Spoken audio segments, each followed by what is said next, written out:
Permettez-moi de réagir à la très brillante prestation de notre frère le président William Ruto, qui malheureusement s'est un petit peu déplacé, mais également de notre frère le président Brice Oligui, sur la nécessité d'être unis et les avantages qui en découlent.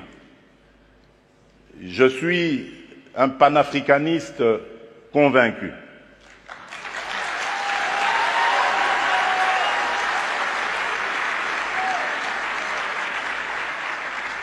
Et je suis vraiment rompu à cette conviction.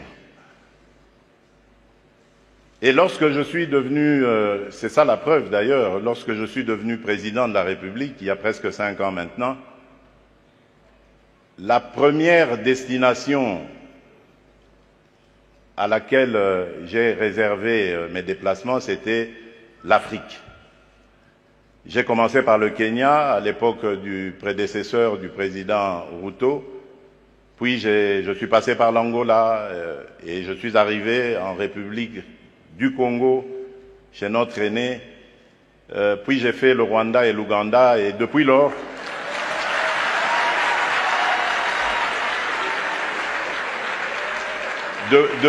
depuis lors, j'ai parcouru et visité tous les 9 pays voisins de la République démocratique du Congo. Il paraît que je suis le premier président à l'avoir fait. Qu'à cela ne tienne, mon but était de parler à tous mes interlocuteurs, mes pairs, de la nécessité que nous avons de vivre en paix, de vivre unis et de développer des projets qui vont être à l'avantage de nos populations respectives. Et je suis en mesure de vous donner, pour chaque pays que j'ai visité, chaque pays voisin, les projets sur lesquels nous avons commencé à parler, à nous organiser pour les développer. Donc c'est vous dire l'attachement que j'ai à la paix et à l'unité des peuples d'Afrique. Mais, car il y a un mais, et là je voudrais vraiment m'excuser de tempérer un peu l'enthousiasme qui a été le nôtre lorsque nous avons suivi le président Ruto, pour dire, malheureusement, nous sommes loin de la réalité. Parce qu'en ce moment, par exemple, où nous parlons de ce sujet très, très important, hyper important, la conservation de notre biodiversité, de nos forêts, il se passe actuellement dans le parc de Virunga une des réserves naturelles les plus importantes au monde, en forêt et en biodiversité, un activisme armé qui met à mal cet écosystème, qui le détruit. Et cela n'a pas été décidé à Washington, à Paris, à Bruxelles ou à Londres.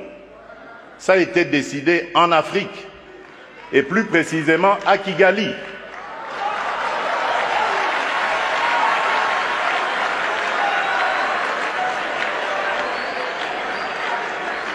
C'est l'œuvre d'un frère africain.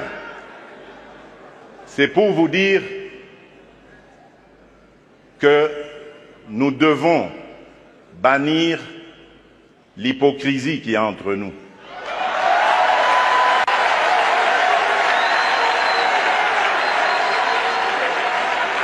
Nous devons bannir des fléaux tels que le tribalisme, la haine de l'autre. Et c'est là, je crois, que nous pourrions parler d'abattre nos barrières, d'effacer les tarifs douaniers, etc. Tout simplement parce que, malgré nos engagements, rappelez-vous, à l'Union africaine, l'horizon 2020 était l'objectif pour faire taire les armes en Afrique. C'est devenu une chimère. Et nous ne nous en offusquons pas. Nous ne condamnons pas. Et tant que ce sera comme ça, il faudra oublier toutes les bonnes initiatives telles que celles préconisées par le président Ruto. Nous devons avoir le courage de nous regarder entre Africains, les yeux dans les yeux.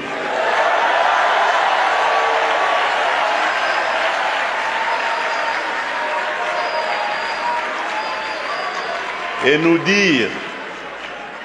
dire que on ne peut pas s'appeler frère et se poignarder dans le dos en même temps.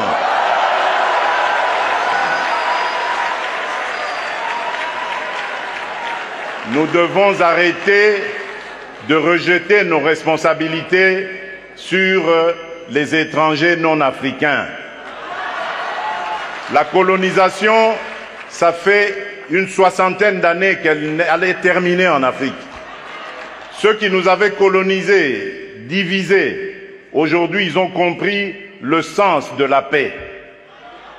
J'en veux pour preuve la France et l'Allemagne, pour ne citer que ces deux pays, qui étaient les meilleurs ennemis dans le passé et qui sont les meilleurs amis aujourd'hui, le moteur de l'Union européenne. Tant que nous ne réfléchirons pas comme ça, eh bien ces gens-là, ces amis, ces partenaires à qui nous rejetons toujours la faute, ils continueront à nous prendre pour des irresponsables, ils ne nous respecteront jamais.